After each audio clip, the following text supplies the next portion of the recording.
Gördüyünüz kimi indi Sabunçu xəstəxanasına gəlmişik. Dünənki o avtoqazanı törədən qardaşın yanına. İndi alınsa inşallah yanına çıxacağıq. Bunu demək istəyirəm ki, hər kəsin xəbər olsun, kömək eləmək istəyən hər kəsin əli qolu var olsun. Allah cibinizə bərəkətinizi, ruzinizi bol eləsin.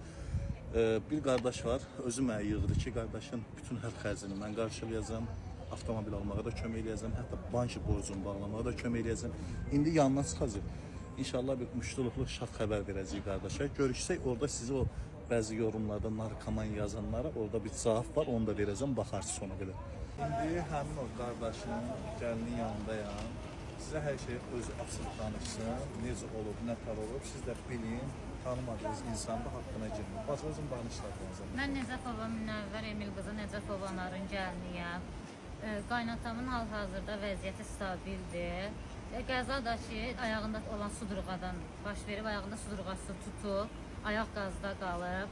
Yəni sərnişin də belə bir səs yayımı yayılıbdır. Sərnişin də məlumatı belə verib ki, yəni bilmədən bir anlıq sudurğası tutur, qışqırır, ayağı qaza basılı vəziyyətdə, yəni şeydir. Özü də hələ də hadisənin şokundadır.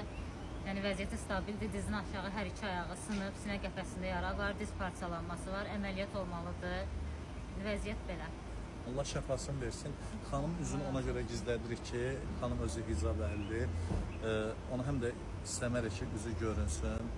Abır aparmaq bizlik deyil.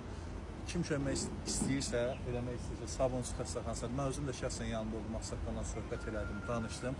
Sadəcə xanım özü istəmədi ki, orada video çəkiş olsun.